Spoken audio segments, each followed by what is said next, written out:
Hola mga artista, welcome back to my vlog. So, ngayon, 2019, I decided na tuloy-tuloy na ulit ako sa pag-vlog because nung binalikan ko, medyo naging busy kasi ako ng mga past few months. Parang 7 months, di ako nag-vlog or something. Tapos nakita ko, binalikan ko yung mga previous vlogs ko. Medyo tumataas na yung views niya. So, sayang naman, di ba? Kung hindi natin pagpapatuloy. Nakita ko yung first vlog ko, first ever upload ko na vlog. Umabot na siya ng 3.8 thousand views. So, not bad for first time. And, ayun, napag-isipan ko na ipagpatuloy na yung mga vlogs. Sayang naman kasi, di ba? Naumpisa na, tsaka hili ko rin naman siya. So, ayun, marami na nagbago. After that, 8 months or 7 months na period na hindi ako nag-vlog, no? So, ngayon, ayan, medyo papaba ko ng buhok. Gusto ko yung mga long hair, parang surfer style na itsura ngayon, lalo na magsa-summer. And, ayun nga, isa pa is kumuha ako ng bagong motor, kaya medyo kung saan na naman ako nakakarating ngayon, no? And, yun nga yung ginawa ko, yung Mio Soul i 125. Tagal ko na kasing trip yun eh. So, baka gumawa ako ng review doon. Kasi parang search ako ng search sa YouTube, wala akong masyado nakikita na review masyado doon. Hindi ko lang kung underrated siya. Maganda naman talaga siya. Pero, bakit walang review? Nagtataka lang ako. So, ayun. Sana mas marami pa akong vlog na may upload. So, stay tuned. Please like and subscribe kung bago ka sa channel ko. My name is Ned Adriano. So, yan. Random yung mga ina-upload kong vlogs. Depende sa kung ano mga experience ko ng mga time na yun. So, ngayon, medyo nahihilig ako na naman sa traveling. So, medyo puro mga travel or kung ano man may upload ko sa mga susunod. Walang specific na content na steady lang sa isa. Medyo halo-halo. Pero, yun. Sana magustuhan ninyo.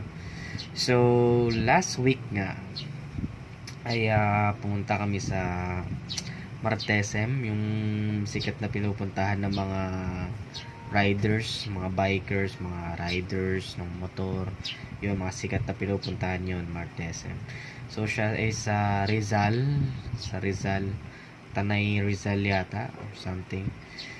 Tapos first time kong nakadaan kasi hindi ko alam yung route eh. Pasok lang ako ng pasok, tapos sinundan ko lang yung Waze, tapos hindi ko alam nakarating na pala ako sa Manila. Tapos first time ko yun, nakapag-ride sa Manila, kaya tuwan-tuwa ako. First time ko makapag-rides ng nakamotor at mag-drive doon sa Manila, sa EDSA in particular. Na-experience ko din siya, di ba? There's always a first. Okay siya. At ayun nga lang, may mga konting aberya, medyo nahuli, wrong lane, dapat sa motorcycle lane ako. As usual, okay lang, things happen, so okay lang, move on. Pagdating naman dun sa taas ng bundok, meron na namang aberyang nangyari, which is naflatan ng gulong. So, medyo yung travel namin last week, walang masyadong stopover, puro drive lang. Talagang tinest ko lang yung kakayanan ng Mio Soul i 125 at sobrang di naman ako pinahiya. Meron na akong naging aberya, naging flat yung gulong niya. Pero after noon, nakauwi naman na maayos, wala nang ibang aberya.